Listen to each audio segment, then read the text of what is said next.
পারে নাই তাদের মধ্যে যদি এম্বাসি ফেস করে 50% ভিসা পাইতো, যদি প্রত্যেকটা মানুষ প্রত্যেক মাসে $500 করে পাঠায়, এই পরিমাণ টাকা প্রায় 2 লাখ বা 5 লাখ ডলার প্রত্যেক মাসে দেশের অর্থনীতিতে জমা হতো।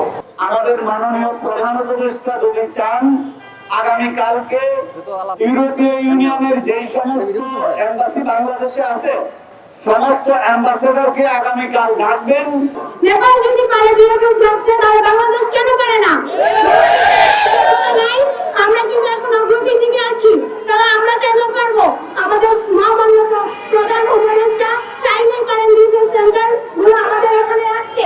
তাহলে আমরা কেন নেপালের মতো দেশে যাবো, ইন্ডিয়াতে যাবো, আমাদের লাখ লাখ টাকা খরচ হবে। এখন পর্তুগাল এমবেসি বলেন, পোল্যান্ড এমবেসি বলেন, এগুলার অ্যাপয়েন্টমেন্ট পাওয়া অনেক সময় সাপেক্ষ। একটা অ্যাপয়েন্টমেন্টের জন্য 2 মাস 1.5 মাস করে বসে থাকতে হয়। রোমানিয়া এমবেসিতে জমা দেওয়ার পরে 1 মাস আমাদের দিল্লিতে বসে থাকতে হয়। এই 1 মাসের খরচ কে দিবে আমাদেরকে? এবারে কি চিন্তা করা হয়েছে এই 1 মাসের খরচটার জন্য আমাদের কি পরিমাণ ভোগান্তি হতে হয়?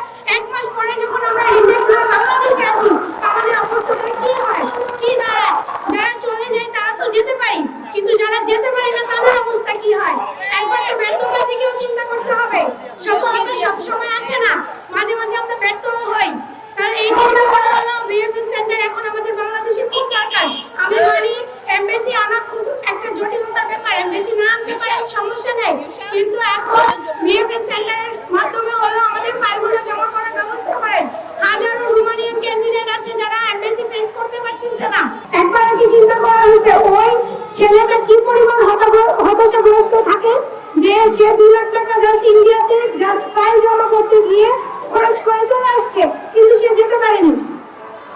এই চিন্তা করা হলো আমাদের টাকা আমাদের দেশে রাখার জন্য হলো আমরা এখন বিএফএস চাই, আমরা দেশ থেকে জমা করতে চাই, আমরা রিজেক্ট খাই, যা খাই আমরা দেশ থেকে খাবো, আমাদের টাকা কেন বাইরে দেশে যাবে? ভিসা জটিলতা এবং অন্যান্য সমস্যার কারণে বাইরে গিয়ে এম্বাসি ফেস করতে পারে নাই। তো আমাদের চাওয়াটা এই জায়গায়। এবং আরো একটা জিনিস হচ্ছে, বাংলাদেশের অর্থনীতির অবস্থা আমরা সবাই জানি যে একটা সার্ভাইভিং অর্থনীতি, আমরা জাস্ট আস্তে আস্তে উঠতেছি উপর দিকে। তো এই মুহূর্তে যদি আমি হিসাব করি, যদি এমনটা হয় যে যেই মানুষগুলো এম্বাসি ফেস করতে পারে নাই তাদের মধ্যে যদি এম্বাসি ফেস করে 50% ভিসা পাইতো, যদি প্রত্যেকটা মানুষ প্রত্যেক মাসে $500 করে পাঠায়, এই পরিমাণ টাকা প্রায় 2 লাখ বা 5 লাখ ডলার প্রত্যেক মাসে দেশের অর্থনীতিতে জমা হতো, যোগ হতো। সচিবরা প্রশ্ন করে যে একটা এম্বাসি স্থাপন করতে 5 বছর লাগবে, কনসুলেট স্থাপন করতে 2 বছর লাগবে, তাহলে এখন ইনস্ট্যান্ট উপায় কি? ইনস্ট্যান্ট উপায় হলো আমাদের মাননীয় প্রধান উপদেষ্টা যদি চান আগামীকালকে ইউরোপীয় ইউনিয়নের যেই সমস্ত এম্বাসি বাংলাদেশে আছে সমস্ত অ্যাম্বাসেডরকে আগামীকাল ডাকবেন, ডেকে তাদেরকে বলবেন যেই সমস্ত দেশের এম্বাসি নাই বাংলাদেশে তাদের ভিসা অ্যাপ্লিকেশন সেন্টার তোমাদের এম্বাসির মাধ্যমে করতে হবে।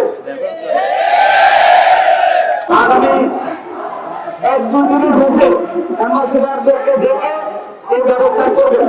আমাদের দেশের ইউরোপ প্রত্যাশী বা ইউরোপের ভিসা প্রত্যাশী যে সমস্ত স্টুডেন্টরা আছে, ওয়ার্কার্সরা আছে, বা ফ্যামিলি রিইউনিয়নের যে সমস্ত মানুষরা ইউরোপে যাওয়ার জন্য দীর্ঘদিন ধরে অপেক্ষারত থাকে, ইউরোপের বিভিন্ন অ্যাম্বাসি প্রসিডিউরসের নানাবিধ প্রবলেমের কারণে বা অন্য দেশে গিয়ে ভিসার ফাইল সাবমিট করার জন্য আমাদেরকে কিন্তু দীর্ঘদিন অপেক্ষা করতে হয় বা বিভিন্ন রকমের ঝামেলার মধ্যে পড়তে হয়।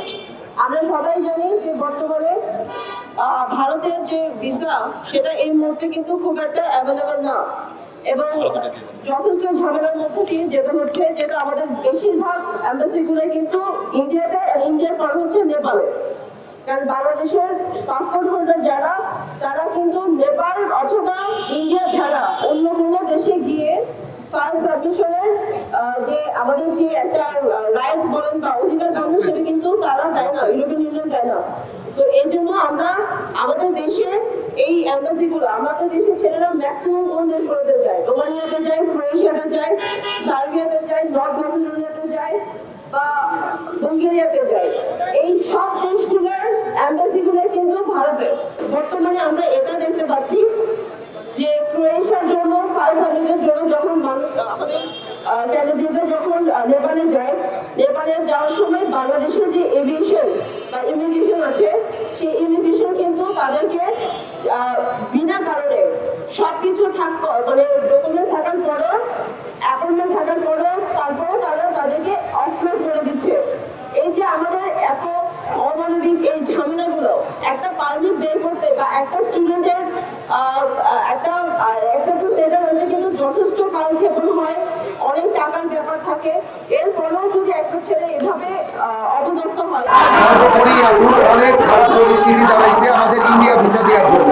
ইন্ডিয়া ভিসা আমাদের এখন পাওয়া পসিবল না। ইন্ডিয়া কোনো রকম ভাবে ভিসা দিচ্ছে না, যার কারণে আমাদের নেপালে যাওয়া লাগছে, থাইল্যান্ডে যাওয়া লাগছে, মালয়েশিয়া যাওয়া লাগছে। আমরা কোনো দেশের মাটিতে ভিসা নিতে চাই। এখন আমাদের একটাই দাবি, আমরা দেশের মাটিতে এফএস অথবা এম্বাসি চাই। আমাদের প্রধান উপদেষ্টার কাছে আমাদের একমাত্র অনুরোধ, আমাদের পরবর্তী কার্যক্রম আমাদের আশীর্বাদ।